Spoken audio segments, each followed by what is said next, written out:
નમસ્કાર, જય હિન્દ, વંદે માતરમ વિદ્યાર્થી મિત્રો, તમારું સ્વાગત છે the Hindu daily current affair analysis લેક્ચરમાં, જ્યાં આપણે સ્પર્ધાત્મક પરીક્ષાની તૈયારી કરતા વિદ્યાર્થીઓ માટે કરંટ અફેરની પ્રિપરેશન સારી રીતે થઈ શકે એ હેતુસર આપણે ધ હિન્દુનું ગુજરાતી એનાલિસિસ કરીએ છીએ, જેમાં આપણે એક્ઝામ પોઈન્ટ ઓફ વ્યૂ જે અગત્યના ટોપિક હોય એની આપણે ડિટેલમાં ચર્ચા કરીએ છીએ.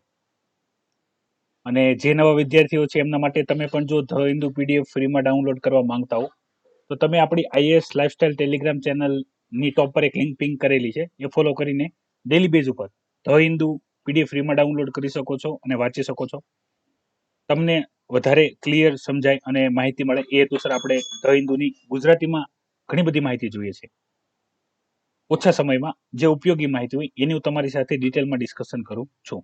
તો એવી જ માહિતીની ચર્ચા આપણે અત્યારે કરવા જઈ રહ્યા છીએ.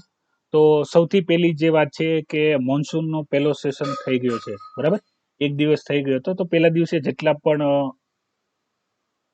મિનિસ્ટર હતા તો એ બધાના હેન્ડ સેનિટાઈઝ કર્યા, ટેસ્ટિંગ કર્યા અને જેટલી પણ નોર્મલ પાર્લામેન્ટરી પ્રોસિજર હતી તો એ સ્ટાર્ટ કરી. જે આપણા લોકસભા સ્પીકર છે એને દરેક વ્યક્તિને બેસીને જ તે પોતાની વાત રજૂ કરવાની વાત જણાવી હતી. કારણ કે તમે જો સેશન જોયો તો તમને ખ્યાલ હશે, દરેક એમપીઝની આગળ એક પ્રોટેક્શન ગ્લાસ મૂકી દેવામાં આવ્યો છે કે ભાઈ જેથી જે કોઈ પણ વ્યક્તિ બોલે તો એનું ઇન્ફેક્શન જો હોય કે ના હોય એ બંને કન્ડિશનની અંદર ફેલાવો ના થાય. અગત્યની બાબતની ચર્ચા કરી લઈએ તો આપણે ઓલરેડી જોઈ ગયા છીએ કે ભાઈ ક્વેશ્ચન ઓવરની અંદર જે નોન સ્ટાર ક્વેશ્ચન છે, બરાબર, તો એ પૂછી શકાશે. સ્ટાર ક્વેશ્ચન છે જેનો મૌખિક આન્સર આપવાનો હોય છે એ પૂછી શકાશે નહીં. જે પણ મિનિસ્ટર હશે જે બધી બાબતોના માહિતી આપતા હશે એના વિશે, તો એ આપણે ડિસ્કશન કર્યું છે. જે બીજું એક કાલે પ્રશ્નની જે ચર્ચા હતી એ હતી કે ભાઈ જે માઇગ્રન્ટ વર્કર હતા કે માઇગ્રન્ટ વર્કર એક જગ્યાએથી બીજી જગ્યાએ જતા હતા અને એમની સાથે કંઈ અનબનાવ બન્યો, મૃત્યુ થયું, તો એના ડેટા વિશે સરકાર દ્વારા જે પણ માહિતી આપવામાં આવી. અને બીજું ડીએમકે છે તો એના દ્વારા જે નીટની એક્ઝામ છે એના અગેન્સ્ટમાં કાર્ય કરવામાં આવ્યું, બરાબર. તો આ બધા જે મુદ્દા છે એ આપણે ઓલરેડી ડિસ્કસ કરીને રાખ્યા જ છે, પણ જે અગત્યની ન્યૂઝ હોય તો એની આપણે જોઈ લેવું સારું, એટલે આપણને ખ્યાલ આવે કોઈ પણ અપડેટ છે એ કન્ટિન્યુ કઈ રીતે આગળ ચાલી રહ્યું છે. સેમ વસ્તુ જે પાર્લામેન્ટ સેશન થયો તો અહીંયા કહેવામાં આવે છે કે ભાઈ જે આપણું ગવર્મેન્ટનું સાયલેન્સ છે તો એ ઘણી વખત ઘાતક સાબિત થતું હોય છે. પ્રોપર માહિતી ન હોવાને લીધે લોકો મિસગાઈડ થાય છે. તો કઈ કઈ કન્ડિશનમાં તો એક એલએસીની જે કન્ડિશન હતી ઇન્ડિયા ચાઇના વોરની, બીજું કે જે અત્યારે કોરોના વાયરસની અંદર જે માહિતી હતી કે જે લોકડાઉનની હતી કે કરવાનું હતું કે કઈ રીતે કરવાનું હતું કે શું કરવું પડશે, તો એ પ્રોપર માહિતી આપવામાં આવી નહોતી. બીજી વસ્તુ કે ઘણા બધા જવાબો છે કે જે ગવર્મેન્ટે આપવા જોઈએ પણ ગવર્મેન્ટ એના વિશે કોઈ સ્ટેન્ડ કરતું નથી. આ બધી ઇન્ફોર્મેશન છે, થિયોરિટિકલ છે, એક્ઝામ પોઈન્ટ ઓફ વ્યૂ અગત્યની નથી, વાંચી શકાય છે, બરાબર, સમય હોય તો. નહીં આપણે જે હું તમને આ બધી જે ચર્ચા છે એ આપણે ફિગરની અંદર જે વાત કરશું ત્યારે આપણે ચર્ચા કરી લેશું. અહીંયા વાત કરવામાં આવી છે અફઘાનિસ્તાનની, બરાબર. તો વિદ્યાર્થી મિત્રો, આપણે અફઘાનિસ્તાનની મેં તમારી સાથે કન્ડિશનની ડિસ્કશન કરી હતી. એ ડિસ્કશનની શરૂઆત કરું એ પહેલા ફરીથી એકવાર જે વિદ્યાર્થીઓ રેગ્યુલર બેઝ ઉપર કરંટ અફેરની પ્રિપરેશન કરે છે તો એવા દરેક વિદ્યાર્થી પોતાની અટેન્ડન્સ વિડીયોની કોમેન્ટ બોક્સમાં પોતાનું નામ, વિડીયો કોમેન્ટ કરી શકે છે, પ્રેઝન્ટ સર કરીને, બરાબર. અને બીજી અગત્યની માહિતી, કોઈ પણ માહિતી તમને ગમે તો લાઈક કરજો. કોઈ ક્વેશ્ચન હોય તો એ પણ તમે કોમેન્ટ કરી શકો છો અને બને એટલે આ માહિતીને બીજા વિદ્યાર્થીઓ સાથે શેર કરતા રહેજો કે જેથી દરેક વિદ્યાર્થીઓને કરંટ અફેરની જે માહિતી છે મળી રહે. યુપીએસસી અને જીપીએસસી બંને એક્ઝામ માટે તમારે જે કરંટ અફેરનું પ્રિપરેશન હોવું જોઈએ તો એ બધું અહીંયાથી તમારું કવર થઈ જશે. તમને નેશનલ ઇસ્યુ, લોકલ ઇસ્યુ, બરાબર, ઇન્ટરનેશનલ ઇસ્યુ બધા તમને ખ્યાલ આવી જશે. તો વાત કરી લઈએ અફઘાનિસ્તાનની. તો આના ચિત્રની અંદર મેં તમને મેન કેરેક્ટરની પણ વાત કરી હતી. જ્યારે આપણે અફઘાનિસ્તાનના જે જેલ હતો એમાં તાલિબાન દ્વારા જે એટેક કરવામાં આવ્યો હતો ત્યારે આપણે આની બધી માહિતી મેં તમને ઇન ડિટેલ મેપ સાથે સમજાવી હતી કઈ રીતની કન્ડિશન છે એની. તો એક કન્ડિશન હતી, હિસ્ટોરિકલ પોઈન્ટથી સ્ટાર્ટ કરીએ એટલે તમને ખ્યાલ આવે. અને વિદ્યાર્થી મિત્રો, આજે ઇન્ફોર્મેશન વધારે છે, બરાબર, એટલે બાકીની તમામ વસ્તુ છે તમે જોઈ લેજો. અને હું તમને જે અત્યારે માહિતી આપી રહ્યો છું એ તમે શાંતિથી ખાલી સમજી લેજો. એકવાર સાંભળશો તો પણ ખ્યાલ આવી જશે અને બાકી આ ટોપિક તમે વાંચી શકો છો, તમારી પાસે પણ પીડીએફ હશે એમાંથી. તો ખાલી સમજી લો કન્ડિશન કઈ કઈ રીતની છે. તો પહેલા એક કન્ડિશન હતી કે જે અમેરિકાએ તેના સોલ્જરો અફઘાનિસ્તાનમાં મોકલીને એવું સાબિત કરવા માંગતો હતો કે આપણે અફઘાનિસ્તાનની અંદર ડેમોક્રેસી આપણે વેલ એસ્ટાબ્લિશ કરશું. અફઘાનિસ્તાનની મેં તમને વાત કરી હતી, તો ત્યાં ગવર્મેન્ટ પણ છે, બરાબર, અને ગવર્મેન્ટની સાથે સાથે તાલિબાન ઓક્યુપાઈડ એરિયો પણ છે કે જ્યાં તાલિબાન ઓપરેટ કરતા હોય. તો એક જ કન્ટ્રીની અંદર બે ઓર્ગેનાઇઝેશન કંટ્રોલ કરતી હોય છે. અત્યારે કન્ડિશન કેવી છે, આપણે અમેરિકા ગણીએ કે ભારત ગણીએ, એ બંનેનો એક જ ઇન્ટરેસ્ટ છે કે ભાઈ જે અફઘાનિસ્તાન છે ત્યાં જે અફઘાનિસ્તાનની ગવર્મેન્ટ છે એ રૂલ કરે, તો જેના લીધે શાંતિ રહે, સલામતી રહે અફઘાનિસ્તાનમાં પણ અને પાડોશી દેશોમાં પણ. તો એ એક્ટિવિટીની અંદર અત્યારે અમેરિકા છે, તો ડોનાલ્ડ ટ્રમ્પજીએ જે એના ઇલેક્શન છે એને ટાર્ગેટ કરીને ત્યાંથી જે યુએસ ના જે ટ્રુપ્સ છે, સોલ્જર છે, એને પાછા બોલાવ્યા છે. અને એ એવું સાબિત કરવા માંગે છે કે ભાઈ અમે ત્યાં પ્રોપર રીતે શાંતિપૂર્વક રીતે લોકશાહીની સ્થાપના કરી દીધી છે, ડેમોક્રેસીની સ્થાપના કરી દીધી છે, બધા શાંતિથી વાર્તાલાપ કરે છે. પહેલા કન્ડિશન શું હતી કે અફઘાનિસ્તાન ગવર્મેન્ટ, બરાબર, અફઘાનિસ્તાન ગવર્મેન્ટ અને જે તાલિબાન છે, અફઘાનિસ્તાન ગવર્મેન્ટ અને તાલિબાન છે, એ આમને સામને વાત કરતા હતા. ઇન્ટરમીડિયેટ કોણ હતું? ઇન્ટરમીડિયેટ હતું પાકિસ્તાન, બરાબર, પાકિસ્તાન એની બેઠક કરાવતું હતું. પછી કેવું થયું કે તાલિબાન સાથે અમેરિકા ડીલ કરવા માંડ્યું, અને હવે અમેરિકા નીકળી ગયું છે, તો હવે ફરીથી જે ત્યાંની ગવર્મેન્ટ છે, અશરફ ઘાની છે, બરાબર, અને તાલિબાન છે, એ ગ્રુપ બંને એકબીજા સાથે બેસીને શું કરે છે? ચર્ચા કરે છે. શેના માટે? શાંતિ પીસની જે આપણે વાત કરી હતી કે ભાઈ અમેરિકન સોલ્જર ત્યાં નીકળે છે, તો તાલિબાન જે છે એ શું ના કરવા જોઈએ, એ અફઘાનિસ્તાનની જે પ્રજા છે કે એરિયો છે કે જ્યાં ગવર્મેન્ટ રૂલ કરે છે એ એરિયામાં એટેક નથી કરવાના, કે જેથી શાંતિ જળવાઈ રહે. જે રીતની કન્ડિશન છે એ રીતની કન્ડિશન ફોલો થાય, તો એ વસ્તુ થાય, પીસ જળવાઈ રહે. તો એના માટે શરતો મૂકવામાં આવી કે જેટલા 5,000 જેટલા તાલિબાન પ્રિઝનર છે, મતલબમાં કેદીઓ છે, જે આપણે તાલિબાન લોકોએ જે જેલમાં હુમલો કર્યો હતો ત્યારે આપણે એની ડિટેલમાં ચર્ચા કરી હતી. અને બીજા કે 1,000 સોલ્જર છે અફઘાનિસ્તાનના કે જે તાલિબાનના કબજામાં છે, તો એકબીજાએ શું કીધું છે કે ભાઈ આપણે એકબીજાને આ જે કેદીઓ છે એને આપણે આઝાદ કરી દેશું, અને બને એટલું સિરિયસલી જે પણ પોસિબલ હોય તો એ આપણે ફોલો કરીને શાંતિ જાળવવા માટે કામ કરશું. હવે અત્યારે કન્ડિશન શું થઈ છે કે જે તાલિબાન છે, બરાબર, તાલિબાન છે એને અફઘાનિસ્તાન ઉપર રૂલ કરવું છે, તાલિબાનોને અફઘાનિસ્તાન ઉપર રૂલ કરવું છે. તો એ કહે છે કે ભાઈ તમે જો ગવર્મેન્ટ, અને સાચી વાત પણ એ છે, થિયોરિટિકલ આપણે જે પણ વાત કરીએ, પણ ગવર્મેન્ટ એટલી સ્ટેબલ નથી જેટલું ત્યાં તાલિબાન સ્ટેબલ છે. તાલિબાન સ્ટેબલ કરવામાં પાકિસ્તાનનો પણ મોટો હાથ છે, બરાબર. તો આ બધી ડિટેલમાં આપણે ચર્ચા કરેલી જ છે. જે વિદ્યાર્થીઓ આપણા એ વખતેના જે તાલિબાન દ્વારા અફઘાનિસ્તાન જેલ ઉપર જે અટેક કરવામાં આવ્યો એ લેક્ચર ના જોયા હોય તો એ જોઈ લેજો, એમાં બધી ઇન્ફોર્મેશન ડિટેલમાં આપેલી છે.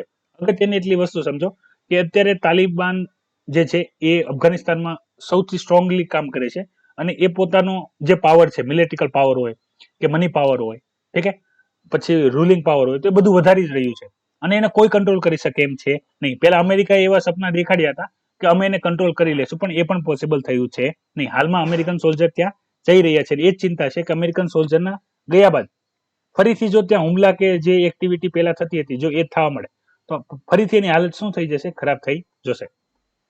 બીજી અત્યારે વાત કરવામાં આવે છે એમ્પ્લોયમેન્ટને લઈને, તો કોરોના વાયરસમાં ઇકોનોમી જે છે તમને ખ્યાલ હશે ખાડામાં જતી રહી હોય એ રીતની કન્ડિશન છે. આપણે પેલા ક્વાર્ટરની જીડીપી પ્રોડક્શન જોયું, બરાબર. તો અહીંયા શું કહેવામાં આવે છે કે ભાઈ કોરોના વાયરસને લીધે એપ્રોક્સિમેટ 2 કરોડ જોબ જતી રહી છે. પહેલેથી એક તો અનએમ્પ્લોયમેન્ટ એટલું છે જ તે ભારતમાં, એમાંથી જે રોજગાર જેમ તેમ કરીને પણ ચાલતા હતા, તારા તો નહીં કહું, કારણ કે લોકડાઉન પહેલા પણ ઇકોનોમીની હાલત તો ખરાબ જ હતી, એટલું બધું કંઈ સારું હતું નહીં, પણ લોકડાઉનને લીધે જે તૂટવાની અણી ઉપર હતું એ તૂટી ગયું, અને 2 કરોડ જેટલી જોબ જતી રહી, હજી 2 કરોડ જેટલી જોબ જતી જશે, જે ઓફિશિયલ ડેટા છે જેની આપણે ડિટેલમાં ચર્ચા કરી છે. તો અહીંયા એ જ બધા પોઈન્ટ ડિટેલમાં આપેલા છે કયા કયા પ્રોબ્લેમ છે. તો એની અંદર ગવર્મેન્ટને અત્યારે કહેવામાં આવે છે કે ભાઈ અનએમ્પ્લોયમેન્ટ જે છે એને લોકોને અર્બન જે એમ્પ્લોયમેન્ટ માટે તમારે કાર્ય કરવું જોઈએ. જે ગરીબ કલ્યાણ રોજગાર અભિયાન છે એના અંતર્ગત લોકોને કાર્ય આપવું જોઈએ. પછી આપણે મનરેગાની પણ વાત કરી. મનરેગાની અંદર જે 100 દિવસનું એમ્પ્લોયમેન્ટ આપવામાં આવે છે એ 200 દિવસ કરવું પડે, અને બને એટલું જો આ મનરેગા જે સ્કીમ છે એ રૂરલ એરિયા માટે છે, બરાબર, વિલેજ માટે છે, ગામડા માટે છે. તો સેમ એવી અર્બન એરિયા માટે પણ શું કરવું જોઈએ? એમ્પ્લોયમેન્ટ ગેરંટી સ્કીમ લઈને આવવું જોઈએ. બીજા અહીંયા ડેટા આપવામાં આવેલા છે કે હાલમાં કન્સ્ટ્રક્શન હોય, બરાબર, તો એ 50% જેટલું ડીગ્રોમાં છે. હોટલ એન્ડ સર્વિસીસ છે એ પણ નિયર અબાઉટ 50% જેટલું ડીગ્રોમાં છે. મેન્યુફેક્ચરિંગ પણ માઇનસ ગ્રોથમાં છે. માઇનિંગ પછી આપણે આઈઆઈપી ની અંદર પણ હમણાં સતત 2 દિવસથી આપણે ચર્ચા કરી રહ્યા છીએ.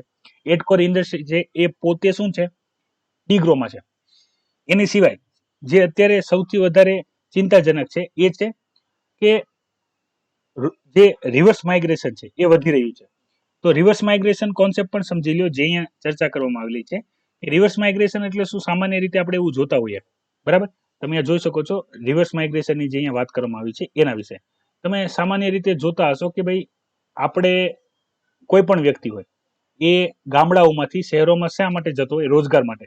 કે ભાઈ ગામડામાં એટલું બધું કાર્ય મળતું નથી, અથવા કાર્ય મળે પણ છે તો વેતન મળતું નથી. તો એ હેતુસર આપણે સિટીમાં જતા હોઈએ છીએ કે ભાઈ જેથી આપણને રોજગારી મળે અને રોજગારની સાથે સાથે આપણને સારી એવી લાઈફસ્ટાઈલને કમાવાનો મોકો અને બધું મળે, ઓપોર્ચ્યુનિટી ગ્રોથ મળે.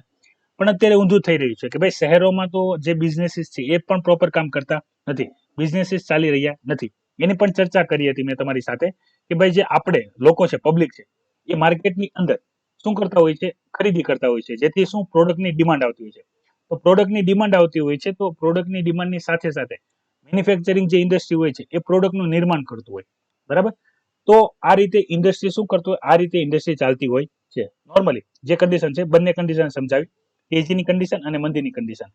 કે માની લ્યો કે ભાઈ કોરોના વાયરસ પહેલા, લોકડાઉન પહેલાની જે સ્થિતિ હતી, તો આપણે જેટલી પણ ચીજ વસ્તુની જરૂર પડતી હતી, આપણી બધા પાસે યોગ્ય મહિના પૈસા હતા અને જે વસ્તુ ચાલી રહી હતી.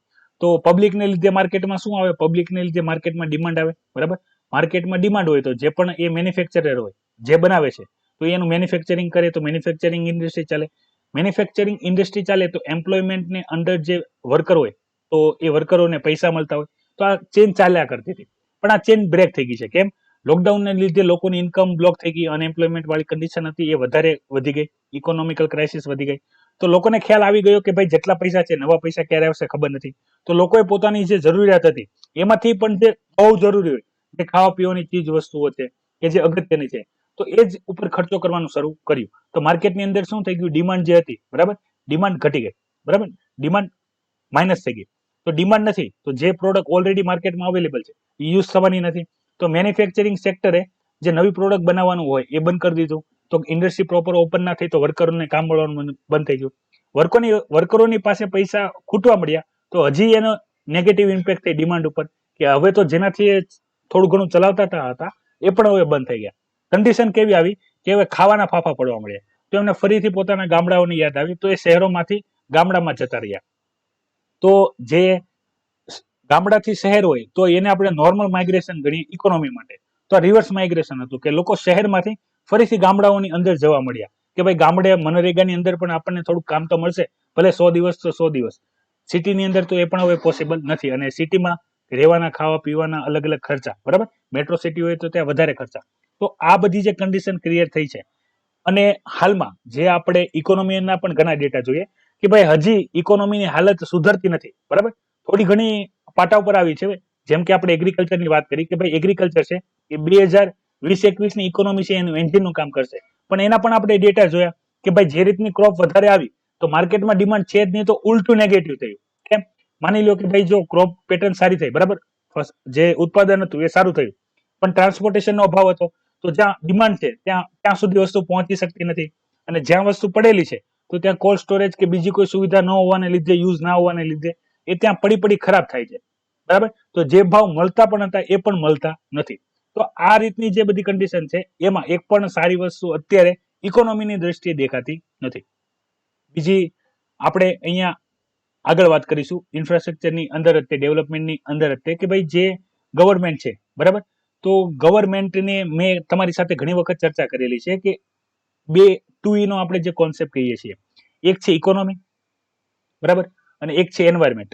ઇકોનોમી અને એમ્પ્લોયમેન્ટની સાથે તમે જોડી શકો છો કે જો એમ્પ્લોયમેન્ટ ક્રિએટ કરવું હોય તો કંપનીને આપણે શું આપવું જોઈએ? કંપનીને આપણે પરમિશન આપવી જોઈએ, બરાબર, કે જેથી કંપની ઓપરેટ થાય, કંપની શરૂ થાય તો વર્કરની જરૂર પડે, અને વર્કરની જરૂર પડે તો વર્કરને કામ મળે અને ઇકોનોમી ગ્રોથ થાય. અને એની સામે જો એન્વાયરમેન્ટ ઉપર ફોકસ કરવામાં આવે તો કંપનીના જેટલા પણ રૂલ્સ રેગ્યુલેશન છે એ આપણે શું કરવા પડે? એ આપણે એની ઉપર વધારવા પડે, એન્વાયરમેન્ટને બચાવવા જોઈએ. બીજા આપણે લેબર પ્રોટેક્શન ફોર્સ લાવવા જોઈએ, બરાબર, કે જેથી લેબર હોય, વર્કિંગ હોય, એના રાઇટ્સનું શું થાય? ધ્યાનમાં રાખી શકાય. અને અગત્યનું જે છે, સૌથી વધારે અગત્યનું છે, તો આની ઉપર ફોકસ કરીએ મતલબમાં વર્કરના ઉપર, એન્વાયરમેન્ટની ઉપર, બીજા બધા રેસ્ટ્રિક્શન ઉપર, પરમિશન આપવા ઉપર, તો જે કંપની છે એસ્ટાબ્લિશ જ ના થાય, એની જે રેન્કિંગ છે એ સારી ના થાય, બરાબર. તો ફોરેનમાંથી એમનું શું, કોઈ કંપની આવે જ નહીં, કંપની ફંડ આવે જ નહીં, અને એ ફરીથી ઇકોનોમી ખાડામાં જાય, એમ્પ્લોયમેન્ટ છે એ થઈ શકે નહીં. તો હાલમાં એક જ ચર્ચા જે અહીંયા કરવામાં આવી છે કે ભાઈ જો આપણે ફોકસ ઇકોનોમી ઉપર કરવું હોય તો જે એમ્પ્લોયમેન્ટ, જે લેબર છે, બરાબર, લેબર ફોર્સ છે, એના રેગ્યુલેશન, લેબર, જે નેશનલ લેબર ઓર્ગેનાઇઝેશન છે એના દ્વારા થોડાક ઢીલા કરવા જોઈએ. એન્વાયરમેન્ટની અંદર જેટલા પણ રેસ્ટ્રિક્શન હોય એ હટાવવા જોઈએ કે ભાઈ જેથી જે કોઈ પણ કંપની છે એ સારી રીતે કાર્ય કરી શકે અને ઇન્ડિયાની અંદર રોજગાર ક્રિએટ થાય. મેં તમને ઓલરેડી જણાવી રાખ્યું છે કે જે 2E નો કોન્સેપ્ટ છે, ઇકોનોમી અને એન્વાયરમેન્ટ, એમાં આપણે ઇકોનોમીને, એમ્પ્લોયમેન્ટને આપણે ફોકસ કર્યું છે. તમે જોતા હશો એન્વાયરમેન્ટ ઉપર આપણે એટલું ફોકસ કર્યા નથી. જે એન્વાયરમેન્ટ ઇમ્પેક્ટમેન્ટ અસેસમેન્ટ જે ડ્રાફ્ટ હતો એની અંદર પણ મેં કીધું હતું કે જે ઓલરેડી રેસ્ટ્રિક્શન હતા એ પણ હવે હટાવી દેવામાં આવ્યા છે કે ભાઈ જેટલી બહારની કંપનીઓ છે એ આવી શકે. પછી જે પોસ્ટ લાઇસન્સિંગ માટે હતો, મતલબમાં ઘણી વખત એવું હતું કે કોઈ ઇન્ડસ્ટ્રી ઓપન કરવાની હોય તો એન્વાયરમેન્ટનું લાઇસન્સ પહેલા લેવું પડે પછી કંપની ઓપરેટ થાય. એને પણ શું કરવામાં આવ્યું, એને પણ ચેન્જ કરવામાં આવ્યું કે ભાઈ કંપની ઓપરેટ થઈ શકે છે, એને જેટલા પણ લાઇસન્સ હોય એ કંપની ઓપરેટ કરીને પછી પણ એપ્લાય કરી શકે છે જ્યારે પણ એને લાઇસન્સ મળે ત્યારે. તો આ બધી જે ઇન્ફોર્મેશન છે એ ઇકોનોમી બેઝ છે. આપણે આની પણ વિગતવાર ડિટેલમાં ચર્ચા કરતા જ રહીએ છીએ ને હજી ઘણી બધી ડેટા આવશે, બરાબર. તો એની પણ આપણે ચર્ચા કરશું. ખાસ યાદ રાખજો, રૂરલ કન્ડિશન, અર્બન કન્ડિશન, ઇકોનોમીની જે સ્થિતિ થઈ છે તો એ બધી તમને ઇન ડિટેલ ખ્યાલ હોવી જોઈએ. તમને જે પણ પોઈન્ટ ઓફ વ્યૂ જો સોસાયટીના ઇસ્યુમાં પૂછાય તો પણ તમારે અમુક પોઈન્ટ કામ લાગશે, ઇકોનોમીના પોઈન્ટ ઓફ વ્યૂ પૂછાય તો પણ તમને અમુક અગત્યની ઇન્ફોર્મેશન કામ લાગશે. પછી આ છે જે સુબ્રમણ્યમ ભારતીશ છે, બરાબર, સાઉથના, કે જે એક ફ્રીડમ ફાઇટર તરીકે રાઇટર હતા, બરાબર. તો એના વિશે છે એક ખૂબ જે પ્રચારની જરૂર હોય છે, ઘણી વખત આપણે જોઈએ છીએ કોઈ પણ એરિયામાં હોય તો લીડરનો રોલ ખૂબ મહત્વનો હોય. તમારી સોસાયટી કે તમારો દેશ કઈ દિશામાં આગળ વધશે એનો મુખ્ય આધાર ત્યાંના લીડર ઉપર પડે, બરાબર. લીડરના જેવા વ્યૂ હોય એટલી પ્રગતિ થઈ શકે. તો એવી જ રીતે તે આપણે કદાચ તમે આ નામથી વાકેફ ના હો, બરાબર, જે સુબ્રમણ્યમ ભારતીશ છે એના વિશે, તો ઇન્ફોર્મેશન તમે જોઈ લેજો. ઘણી વખત એવું થાય છે કે આપણા જેટલા પણ ફ્રીડમ ફાઇટર હોય જેના નેશનલ કોન્ટ્રીબ્યુશન હોય આઝાદીમાં, ગાંધીજી છે, સુભાષચંદ્ર બોઝ છે, બરાબર, પછી બીજા પણ એવા ઘણા બધા, તો એને લઈને જ્યારે પણ કોઈ પણ ઇન્ફોર્મેશન આવે તો એ ઇન્ફોર્મેશન એક વખત જોઈ લેવી, એના કાર્યને લઈને, એના વર્કિંગને લઈને. પૂછાય કે ના પૂછાય એ અલગ વાત છે, પણ તમને એની માહિતી હોવી જોઈએ કે જેથી તમને ખ્યાલ આવે. બીજી વાતની ચર્ચા કરી લઈએ. તો હાલમાં અહીંયા તમે જોઈ શકો છો એક જ વસ્તુ દેખાડવામાં આવી છે, એ શું છે તો તમે જોઈ શકો છો સૌથી પહેલા છે COVID-19, બરાબર. તો અહીંયા ટૂંકમાં હું તમને કહી દઉં, ગવર્મેન્ટને ક્રિટિસાઇઝ જ કરવામાં આવી છે. COVID-19 ના પ્રોબ્લેમને એટલો લેવામાં આવે છે, બરાબર. બીજું કે ઇકોનોમી છે એ પણ ખાડામાં જઈ રહી છે તો એનો પણ જે ફોકસ છે એ ખૂબ સારી રીતે લેવામાં આવતો નથી. પછી નેશનલ સિક્યુરિટી છે, બરાબર. નેશનલ સિક્યુરિટીને ધ્યાનમાં લઈને જો વાત કરીએ, LAC નો પ્રોબ્લેમ હોય કે બીજો કોઈ પણ પ્રોબ્લેમ તો એ પણ ધ્યાનમાં લેવામાં આવી છે. ટોટલ ફોકસ શું છે, બરાબર. તો જે રિયા છે એને સુશાંત સિંહ રાજપૂત માટે મેરિઝુઆના કહેવાય, બરાબર, ઓપિયમ પ્રોડક્ટ છે.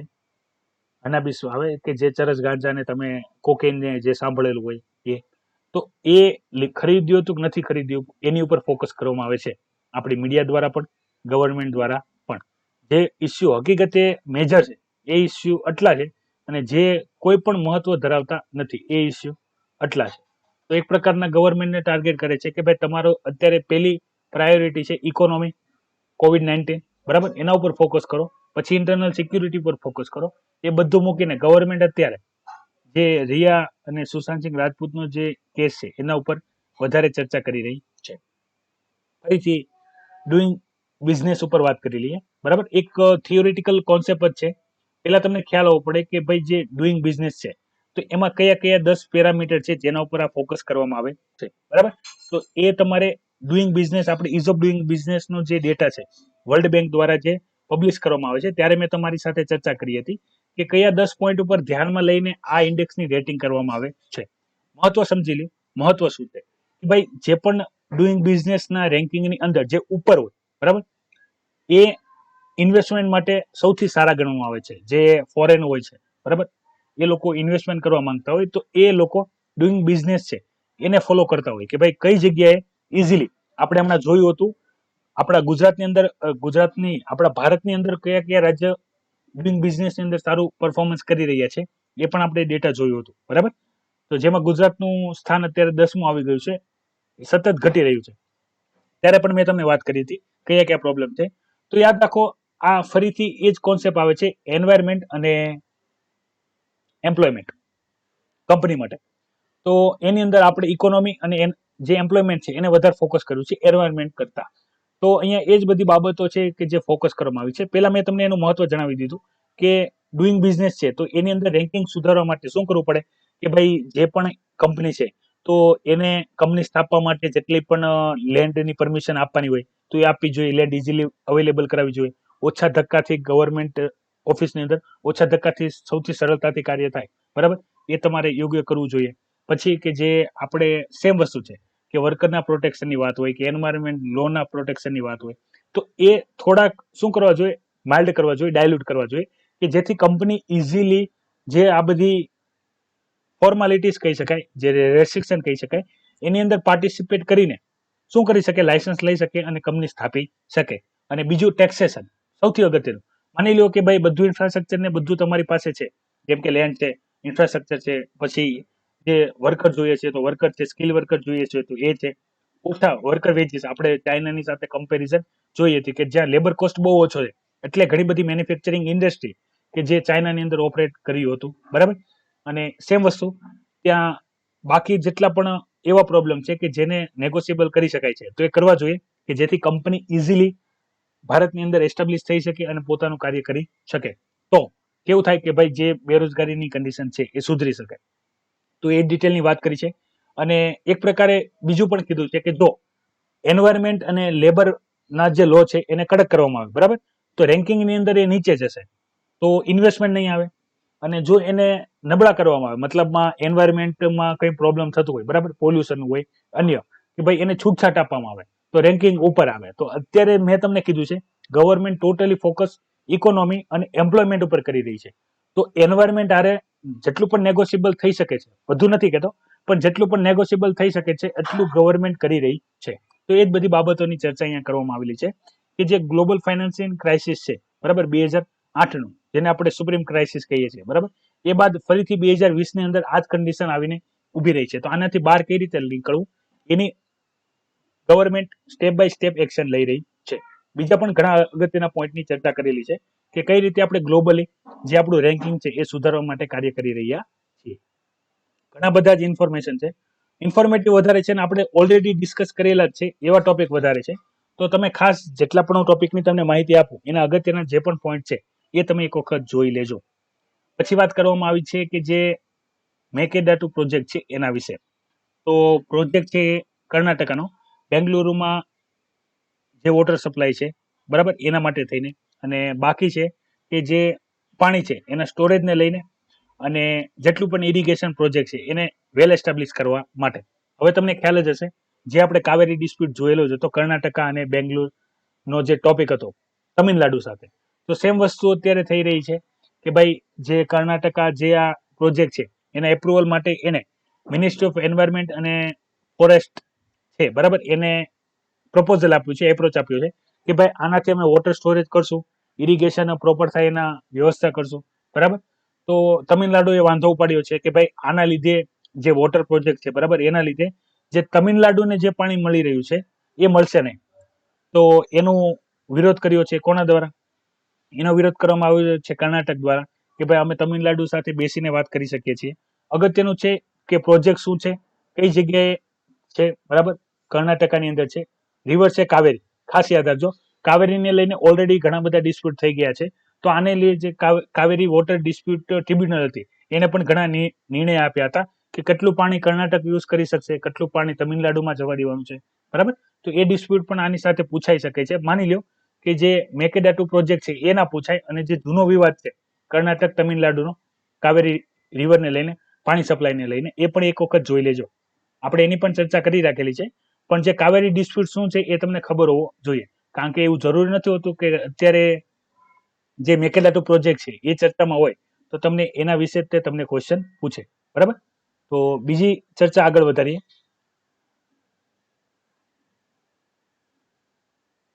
પછી કોડા પોચામાં રિઝર્વોયર છે, બરાબર. તો એનું વોટર લીકેજ થઈ રહ્યું છે. તો યાદ રાખજો, તેલંગાના છે અને રિવર કઈ છે તમારે વિડીયોની કોમેન્ટ બોક્સમાં કોમેન્ટ કરવાની છે. એ યાદ રાખજો કે જે મારકુક છે, મારકુક મંડળ હેડક્વાર્ટર છે તેલંગાનાનું, ત્યાં શું થયું છે કે ભાઈ જે વોટર રિઝર્વોયર છે, બરાબર, એમાંથી વોટર શું થઈ રહ્યું છે, લીક થઈ રહ્યું છે. તો બાકીના જે એરિયા હતા, બરાબર, ત્યાં પાણી ફેલાઈ ગયું છે અને એના કાર્યને લઈને સવાલ અત્યારે ઉઠ્યા છે. કઈ રિવર છે એ તમારે વિડીયોની કોમેન્ટ બોક્સમાં કોમેન્ટ કરવાનું છે. આવી ઘણી બધી જે ડિસ્પ્યુટને લઈને ન્યૂઝ હોય એ ન્યૂઝ જોઈ લેવાની. એમાં રિવર કયો છે, એરિયો કયો છે, કયો સ્ટેટ છે, શું પ્રોબ્લેમ છે એ ખબર હોવી જોઈએ. સેમ વસ્તુ જે મેં તમને ફ્રન્ટ પેજ ઉપર જ વાત કરી કે ભાઈ મોન્સૂન સેશન છે એ સ્ટાર્ટ થઈ ગયું છે અને એની અંદર જે ક્વેશ્ચન અવર છે, તો તમે જોઈ શકો છો પીપલ્સ રાઇટ ટુ ક્વેશ્ચન, બરાબર, સર્ટેન. તો એક જ વસ્તુ હોય છે, જ્યારે પણ કોઈ રૂરલ ગવર્મેન્ટ હોય, મતલબમાં જે રૂલિંગ કરતી હોય અને જે અગેન્સ્ટ ગવર્મેન્ટ હોય, તો રૂરલ ગવર્મેન્ટ દ્વારા જે પણ કરવામાં આવે તો એનો વિરોધ અગેન્સ્ટ ગવર્મેન્ટ કરતા જ હોય છે. તો એની અંદર પણ આપણે ચર્ચા કરી હતી ભાઈ ક્વેશ્ચન અવરનું મહત્વ શું છે, બરાબર. ક્વેશ્ચન અવરને લીધે ઘણા બધા સાચા અને સટીક નિર્ણય લઈ શકાતા હોય, પણ એને તે રોકવામાં આવ્યા છે. કારણ કે બની શકે કે ક્વેશ્ચન અવરની અંદર જે સ્ટાર ક્વેશ્ચન છે જેના જવાબ ઓન ધી સ્પોટ મિનિસ્ટરોએ આપવા પડતા હોય છે, તો એને અટકાવવામાં આવ્યા છે. બીજી વસ્તુ જે મેં તમને વાત કરી હતી કે જેટલા પણ મેમ્બર છે બધા મેમ્બરની સામે પ્રોટેક્શન સીટ લગાડી દેવામાં આવી છે કે જેથી ઇન્ફેક્શન ના ફેલાય. માસ્ક પહેરવાનું, હેન્ડ ગ્લોવ્સ પહેરવાના, હેન્ડ પ્રોપર સેનિટાઈઝ કરવાના, બધા જે ગાઈડલાઇન્સ છે એનું પાલન કરવામાં આવ્યું છે. ડીએમકે મેં તમને વાત કરી હતી કે જે નીટની એક્ઝામ છે તો એના અગેન્સ્ટમાં પ્રોટેક્શન કરી રહ્યા છે.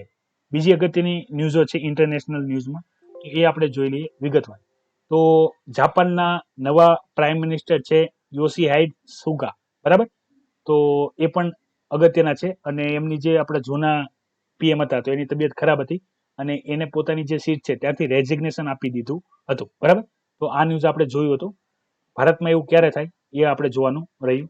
અફઘાનિસ્તાન અને તાલિબાનનો શું ડિસ્પ્યુટ છે એની મેં તમારી સાથે ઇન ડિટેલ ડિસ્કશન કરેલી છે. ઇન્ફોર્મેટિવ છે, વાંચી લેજો કે યુએસ અત્યારે ત્યાંથી જઈ રહ્યું છે ઇલેક્શનને ટાર્ગેટ કરીને.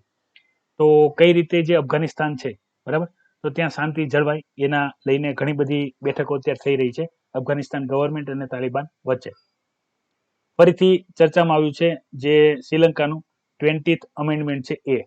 તો આની પહેલા આપણે 19th અમેન્ડમેન્ટ હતી જે પાછલી સરકારે લાવ્યા હતા, તો એનો વિરોધ કરવામાં આવ્યો છે કે ભાઈ આને જે ખાસ પ્રેસિડેન્ટ પાવર હોય, બરાબર, તો એની સાથે શું કરવામાં આવ્યું છે, ડાયલ્યુશન કરવામાં આવ્યું છે. તો અમે એને ફરીથી રીએસ્ટેબ્લિશ કરીએ છીએ. તો એવી રીતે ડ્રાફ્ટ કરીને લાવવામાં આવ્યું હતું. તો હાલમાં એક ડ્રાફ્ટિંગ કમિટીને શું કરવામાં આવ્યું છે, સજેસ્ટ કરી દેવામાં આવ્યું છે, પાર્લામેન્ટરી કમિટીને આપી દેવામાં આવ્યું છે કે ભાઈ આમાં જે પણ સુધારા વધારા હોય એ તમે જણાવો પછી થાય. આપણે આની ચર્ચા કરી હતી કે ભાઈ આ કરવાથી બધો પાવર કોની પાસે જતો રહેશે, બધો પાવર પ્રેસિડેન્ટ પાસે જતો રહેશે અને પાર્લામેન્ટ છે એ રબર સ્ટેમ્પ ઓફિસ થઈ જશે. ત્યારે મેં તમને કમ્પેરિઝનની પણ વાત કરી હતી. ઇન્ડિયાની અંદર બધો પાવર પાર્લામેન્ટ પાસે છે, એમાં પણ લોકસભા, કારણ કે આપણી ગવર્મેન્ટ લોકસભાની અંદર રૂલ કરે, એમાં પણ જે કેબિનેટ મિનિસ્ટર છે અને પ્રાઇમ મિનિસ્ટર છે એની પાસે પાવર વધારે છે. એના આજ્ઞા પ્રમાણે, આદેશ પ્રમાણે, એડવાઇસ પ્રમાણે પ્રેસિડેન્ટે કામ કરવાનું હોય છે. તો ભારતની અંદર પ્રેસિડેન્ટ ઓફિસ છે એ રબર સ્ટેમ્પ ઓફિસ છે અને અહીંયા ઊંધું થઈ જશે જો 20th અમેન્ડમેન્ટ જે ડ્રાફ્ટિંગ છે એ કમ્પ્લીટ એસ્ટાબ્લિશ થઈ જશે તો બધો પાવર પ્રેસિડેન્ટ પાસે જતો રહેશે અને પાર્લામેન્ટ છે રબર સ્ટેમ્પ ઓફિસ થઈ જશે. તો જે પણ કમિટી એના રેકમેન્ડેશન આવશે, બરાબર, ઇન્ડિપેન્ડન્ટ જે કમિશન છે પાર્લામેન્ટ, એ જે પણ રેકમેન્ડેશન આપશે તો એના પ્રમાણે કામ થશે અને શું અપડેટ્સ આવશે એ પણ હું તમારી સાથે વાત કરીશ, બરાબર, કે કઈ કઈ બાબતો છે. બીજી અહીંયા લાસ્ટ જે એક ન્યૂઝ છે અગત્યની એની વાત કરી લઈએ. તો યુએઈ અને ઇઝરાયલના રિલેશનને લઈને અહીંયા ફરીથી ચર્ચામાં આવ્યું છે. તો આપણે આનું ઓલરેડી આપણે ડિસ્કશન કર્યું હતું કે ભાઈ જે ઇઝરાયલ છે એને એઝ અ કન્ટ્રી યુએઈ માન્યતા આપશે. હાલમાં મેં તમને વાત કરી હતી ઇન્ડિયા અને ઇઝરાયલની જ્યારે પણ વાત આવે ત્યારે યાદ રાખજો ઇઝરાયલને સૌથી પહેલો દેશ માનવાની માન્યતા ભારતે પ્રદાન કરી હતી. ઇઝરાયલ અને ભારતના રિલેશન ખૂબ સારા છે, બરાબર, એના ટ્રેડ પણ સારા છે. એ બાદ યુએઈ જે છે એને પણ ઇઝરાયલને એઝ અ કન્ટ્રી માન્યતા આપવા માટે એગ્રી થયા છે. બદલામાં એક શરત મૂકી હતી કે જે વેસ્ટ બેંક એરિયા છે જ્યાં પેલેસ્ટીન લોકો રહે છે એ એરિયા ઇઝરાયલ એનોક્સ નહીં કરે, બરાબર. તો એ પણ આપણે ચર્ચા કરી હતી. ત્યારે મેં તમારી સાથે એક ચર્ચા કરી હતી કે ભાઈ ઇઝરાયલ જે છે એને દેશ તરીકે માન્યતા આપવામાં યુએઈ શા માટે જોડાય છે એટલા બધા વર્ષો બાદ? એવું તો છે નહીં કે ઇઝરાયલ આજે બન્યું છે અને યુએઈ પણ આજે બન્યું છે. તો આનું મેઇન રીઝન શું છે? તો મેઇન રીઝન એ જ ચર્ચા કરવામાં આવી રહી છે કે ભાઈ હાલમાં યુએઈ નો જે આપણે જીડીપી ની અંદર સૌથી વધારે કોન્ટ્રીબ્યુશન જોઈએ, જીડીપી ને લઈને આપણે જો સૌથી વધારે ફોકસ કરીએ તો એની મેઇન જીડીપી ડિપેન્ડ છે જે ક્રૂડ ઓઇલ છે એના ઉપર, બરાબર? ક્રૂડ ઓઇલ જેટલું પણ બેરલ પ્રમાણે તમને ખ્યાલ હશે, એના બેરલ પ્રમાણે ભાવ ફિક્સ થાય છે ઓપેક આપણે જે કન્ટ્રી છે એની અંદર, અને એ આપણે ઇન્ટરનેશનલ માર્કેટની અંદર વેચાય છે. તો યુએઈ ને ખ્યાલ છે કે ભાઈ જેવી રીતે ગ્લોબલ ટ્રેન્ડ ચેન્જ થઈ રહ્યો છે, લોકો એટલે બધી કન્ટ્રીઓ છે એ પોતાનું ક્રૂડ ઓઇલ છે તો એની ઉપર ડિપેન્ડન્સી ઘટાડી રહ્યું છે, નવા રિસોર્સ શોધી રહ્યું છે, કે પછી ગ્રીન એનર્જી છે, સોલર એનર્જી હોય કે ભાઈ પવનચક્કીથી હોય કે ભાઈ વોટરથી હોય, ટર્બાઇન ફેરવીને, તો એના ઉપર વધારે ફોકસ કરવા લાગ્યું છે. તો ઇન ફ્યુચર જે ક્રૂડ ઓઇલની આપણી ઇન્કમ છે એ ઘટતી જશે, બરાબર? અને આ બધા ઇસ્યુને ધ્યાનમાં લઈને આપણને જો આની સિવાયની કોઈ ઇન્કમમાં સપોર્ટ કરી શકતું હોય ટેકનોલોજી પ્રમાણે કે નવા રિસર્ચ પ્રમાણે, તો ઇઝરાયલ છે જે આપણે ગ્લોબલી એસ્ટાબ્લિશ કરી રહ્યું છે. તો એ ઇકોનોમિકલ રિલેશનને ધ્યાનમાં લઈને શું કરી રહ્યું છે? ઇઝરાયલ સાથે ગઠબંધન કરી રહ્યું છે કે ભાઈ એના લીધે ઇઝરાયલની સાથે સાથે બધી જે કન્ટ્રી છે યુએ, બરાબર, એ બધી કન્ટ્રી સારી રીતે કાર્ય કરી શકે. તો આ બધી ચર્ચા મેં તમારી સાથે ઓલરેડી ડિટેલમાં કરેલી જ છે. તો વિદ્યાર્થી મિત્રો, આ હતું 15 સપ્ટેમ્બર ધ હિન્દુ એનાલિસિસ, બરાબર? ખાસ અટેન્ડન્સ આપવાની રહેશે, તમારું નામ, તમારો એરિયા અને પ્રેઝન્ટ સર લખીને તમારે વિડીયોની કોમેન્ટ બોક્સમાં કોમેન્ટ કરવાનું રહેશે. કઈ માહિતી ગમે એ જણાવજો, અને કોઈ પણ ક્વેશ્ચન હોય તો પણ તમે વિડીયોની કોમેન્ટ બોક્સમાં કોમેન્ટ કરી શકો છો. અંતે વિદ્યાર્થી મિત્રો, તમે બધા કરો મજા, મને આપો રજા. લાઈવ લેક્ચર જોવા બદલ આભાર. જોતા રહો IS lifestyle daily current affair analysis lecture. જય હિન્દ, વંદે માતરમ.